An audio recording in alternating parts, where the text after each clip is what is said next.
es Andrea Dorman, estudiante de comunicación en la Universidad Anáhuac, México, y miembro de Vértice Norte. Ella nos dice, reescribe tus límites, no tus sueños. Bienvenida, Andrea.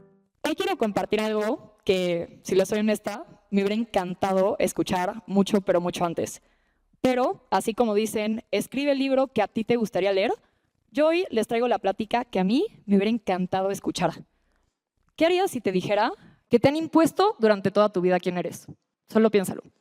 Te han etiquetado como el inteligente, el flojo, la callada, la intensa, y sin darte cuenta aceptas cada una de estas etiquetas y te conviertes en un personaje más de una historia que ya estaba escrita. Pero, ¿realmente es esta tu historia? ¿Quién la escribió para ti? Permítanme contarles una historia, el mito de Pigmalión. Pigmalión era un rey solitario que se hizo una promesa: no enamorarse nunca hasta encontrar a la mujer perfecta. Así que se embarca en una larga y exhaustiva búsqueda que tristemente para él termina en un fracaso, pero pues se consuela haciendo estatuas de mujeres, porque ¿por qué no? Hasta que hace una tan, pero tan hermosa y perfecta a sus estándares que se enamora perdidamente de ella. Pero tristemente no era más que una estatua fría y triste que él mismo había moldeado. Así que, para no hacerles el cuento más largo, le ruega a los dioses día y noche que convirtieran a esta estatua, en lo que él llamaba el amor de su vida, en una mujer de carne y hueso. Y bueno, de tanto que les intenció, el que persevera alcanza, porque hicieron su sueño realidad. Se podría decir que Pigmalión literalmente moldeó a la mujer de sus sueños. Pero ¿por qué les estoy contando la historia de un rey escultor que moldea a la mujer de sus sueños? Bueno, porque es de este mito que surge el nombre de la idea de que te han impuesto durante toda tu vida quién eres. De que, así como Pigmalión moldeó a la mujer de sus sueños, todas las personas nos vemos moldeadas a lo largo de nuestra vida por expectativas ajenas. Y esto se conoce por eso como el efecto Pigmalión o las famosísimas profecías autocumplidas. Que bueno, quizá de famosísimas no tienen tanto, pero de lo que sí estoy segura es que has vivido o presenciado por lo menos una en tu vida. Y es que son esos momentos en los que dices, sabía que esto pasaría, y no tanto como un déjà vu, sino más bien como cuando te enfrentas a ese examen, que desde el principio sabías que iba a ser difícil, te pones súper nervioso, te estresas, te tensas, te muerdes las uñas. Bueno, quizá estoy siendo un poco drástica, pero cuando finalmente te dan la calificación, sabía que esto pasaría. Otro ejemplo es, creo que todos aquí tenemos a ese amigo, esa amiga, que de verdad que le va tan, pero tan mal en el amor, que hasta parece que Cupido lo flecha mal a propósito. El caso es que llega súper feliz y emocionado y nos cuenta que conoce una nueva... Pausa para decir que si no tienen ese amigo, lo más probable es que sean ustedes, así que preocúpense.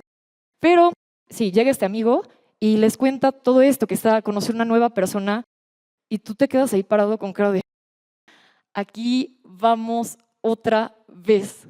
Y lo primero que se te ocurre decirle, como el buen amigo que eres, es, ¿otra relación? Sí te acuerdas de lo que pasó en las últimas 84, ¿verdad? En ese momento refuerzas la inseguridad y desconfianza de tu amigo, que con el tiempo afectan su comportamiento, con más tiempo su relación. Y bueno, cuando te toca ir a la casa de tu amigo con el bote de helado gigante y la caja de Kleenex, lo primero que te dice, con el rímel todo corrido y la mano llena de mocos, es, sabía que esto pasaría, yo lo sabía, tú me lo dijiste, lo sabía. Profecías autocumplidas. La creencia de que ese examen o esa relación fracasarían parece que simplemente por existir o porque nosotros las asumimos, terminan haciéndose realidad. Y uno se siente súper intuitivo con él. Yo sabía que esto pasaría, pero alerta de spoiler, no es que seas adivino, que tengas la mejor intuición del mundo, sino que tú mismo lo provocaste. O quizá algo que te dijeron los demás. Y es que el efecto Pigmalión es un fenómeno psicológico real que describe cómo las creencias de otras personas sobre nosotros afectan lo que somos capaces de hacer, cómo nos vemos a nosotros mismos y finalmente lo que ocurre en nuestra vida. Tanto es así que en 1968 dos psicólogos decidieron comprobar el verdadero poder de este efecto haciendo un experimento en una escuela. En ella aplicaron una supuesta prueba a un grupo de estudiantes y al final etiquetaron a algunos de ellos como los inteligentes o talentosos, sin que ellos o el maestro supieran un pequeño secreto. Esta selección había sido completamente al azar y no tenía nada, pero nada que ver con su rendimiento real. Pero el maestro, pensando que estos estudiantes eran pues, más inteligentes, empezó a tratarlos de manera diferente. Les daba más recursos, los apoyaba más, les prestaba más atención. Pero el resultado es lo más interesante de todo, porque no solo se destacaron mucho mejor que antes, sino que todos sus demás compañeros. Las expectativas del maestro se hicieron realidad. Entonces, esto quiere decir que el efecto Pigmalión es algo positivo, porque si alguien cree en mi potencial, lo más probable es que yo también crea en él y me destaque del resto. Pero lo peligroso es que las expectativas y creencias de los demás sobre nosotros no siempre son positivas, por lo que también pueden limitarnos. Así que te pido que cierres los ojos, pero de verdad ciérralos, estás en un lugar seguro, nadie te va a juzgar, nadie va a estar viendo a los de al lado. Y una vez cerrados, quiero que te preguntes cuántas veces has dejado de hacer algo porque de alguna manera u otra te hicieron creer que no podías.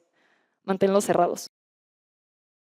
Lleva tu mente a esa carrera, ese proyecto, ese concurso en el que siempre quisiste participar, pero no lo hiciste porque no te crees lo suficientemente capaz, lo suficientemente disciplinado, lo suficientemente bla, bla, bla. Ya puedes abrir los ojos. ¿Cuántas veces has dejado que las creencias de otras personas sobre ti afecten cómo eres y cómo vives? Pero sobre todo pregúntate, ¿eres realmente quien te dicen que eres? Y para los que creen estar completamente seguros de saber quiénes son, y antes de que me digan que sí, quiero contarles lo que me pasó hace algunos años. Etapa en la que sí era una adolescente puberta, pero quería tener una idea bastante clara de quién era, lo que me gustaba y cuáles eran mis límites. Y fue justo en esta etapa que descubrí que cumplir uno de mis mayores sueños, una de las cosas que más anhelaba en la vida, implicaban también enfrentarme a mi peor miedo. Pero antes, un poco de contexto. No me presenté al principio, pero más vale tarde que nunca. Mi nombre es Andrea Dorman, mexiquense de nacimiento, la menor de tres hermanos, orgullosa madre gatuna y gran apasionada de la música. Toco un poco de todo, piano, guitarra, batería, ukelele, bajo. Ya hasta mi hermano me dice que lo único que no sé tocar es la puerta de su cuarto. Ir a conciertos y ver bandas en vivo es una de mis más grandes pasiones en la vida. Siempre me ha encantado lo que hacen los músicos en el escenario, todas las emociones y la energía que transmiten, la manera en la que conectan con su audiencia. Y la verdad, yo quería ser uno de ellos. Quería tener la misma experiencia que todos estos músicos que tanto amaba de, sí, pararme en el escenario, hablarles en el micrófono, pero honestamente no era para mí más que un sueño frustrado, una ilusión que sabía en el fondo que nunca iba a poder alcanzar, y todo por una simple razón. Yo, Andrea Dorman, solo estoy hecha para las matemáticas, para las ciencias y para la escuela, pero no para los escenarios, y además, para acabarla de amolar, no solo soy mala, pésima, sino la peor del mundo hablando en público. O al menos eso es lo que me dijeron, y la neta me la creí. Me la creí al punto que presentación tras presentación en la escuela, en la prepa, fuera frente a 5, 10, 15 personas, lo único que podía pensar es, ¿qué estoy haciendo aquí? Me voy a equivocar, no sé hablar en público, regrésenme a mis matemáticas. Y había veces que de tanto estarle dando vueltas a estos pensamientos, mi mente se quedaba en blanco. Pero lo bueno es que mis compañeros de equipo ya se la sabían.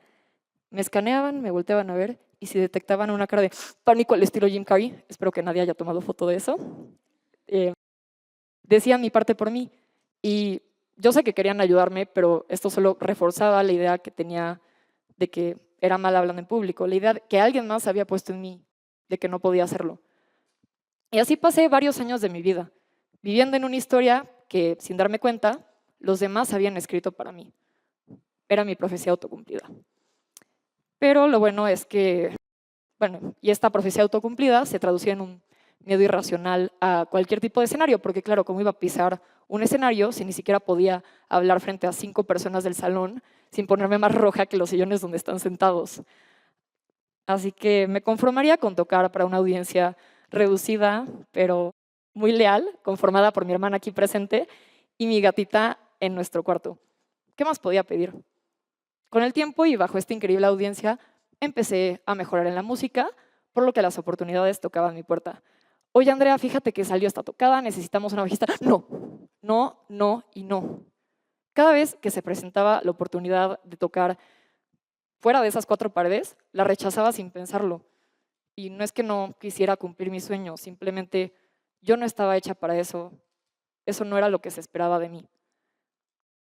Y así pasé varios años de mi vida, viviendo en una historia que, sin darme cuenta, los demás habían escrito para mí. Hasta que pasó lo que algunos podrían llamar como mi evento canónico, cuando en mi prepa estaban organizando un concurso de oratoria y la convocatoria estaba abierta para todos. No había requisitos previos, ni siquiera tenías que demostrar poder pararte en el escenario. Así que no sé si fue por el miedo a perderme de algo, por el famoso FOMO o por la impulsividad del momento, porque los que me conocen saben que soy un poquito impulsiva, pero me inscribí sin pensarlo. Recuerdo que llegué súper emocionada con mis amigos, con mis papás, a contarles que me había inscrito a este concurso y pensaron que me había vuelto loca. ¿Oratoria? ¿Tú? Sí sabes que oratoria es hablar en público, ¿no? Tú no sabes hablar en público. Güey, qué oso, vas a hacer el ridículo, neta, salte, no tienes por qué hacerlo.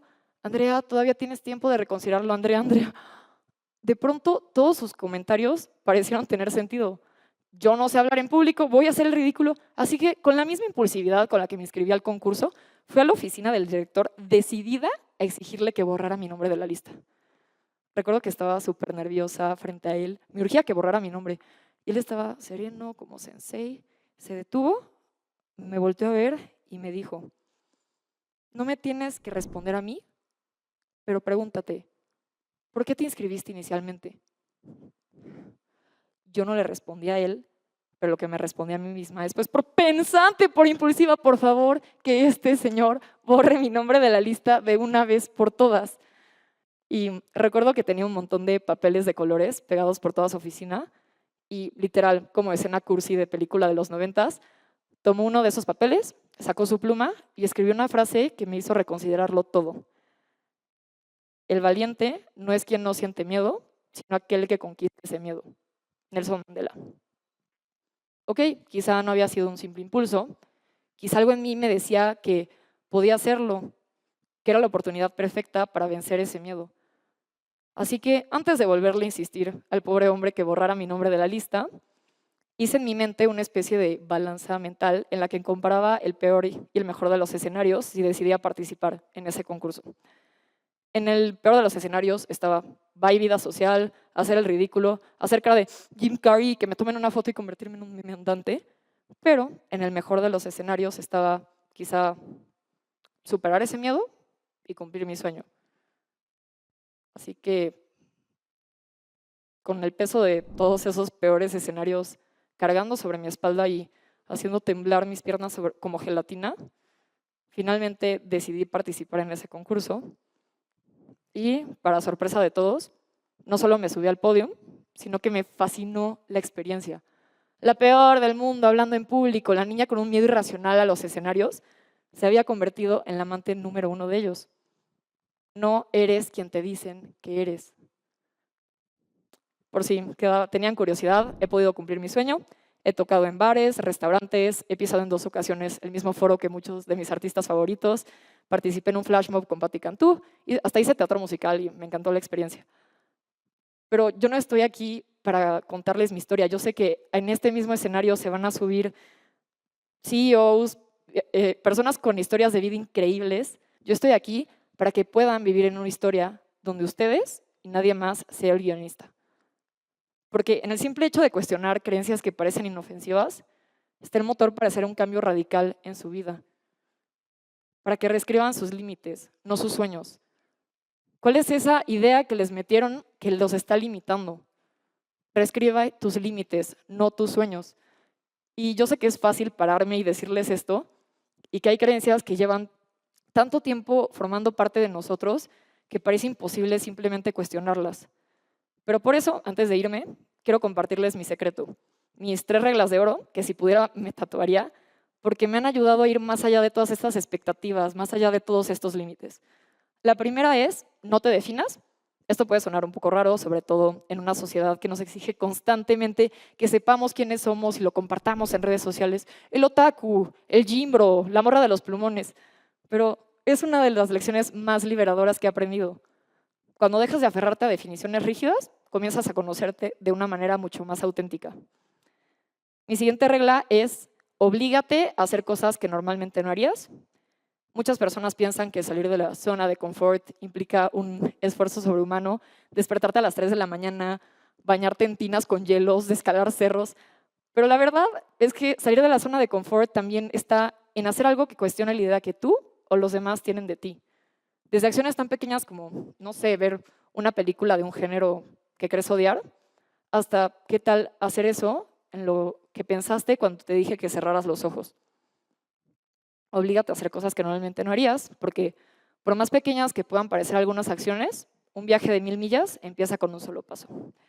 Y mi última regla es, huye de los eres muy. Es que eres muy buena para las matemáticas, pero es que eres muy mal hablando en público. Esta regla aplica tanto para lo positivo como para lo negativo, porque sí, muchas veces nos dan un cumplido con frases como eres muy inteligente, eres muy bla, bla, bla, pero también puede convertirse en una creencia limitante. Y no te digo que no aceptes los cumplidos, sí, acepta los cumplidos, pero no dejes que te definan.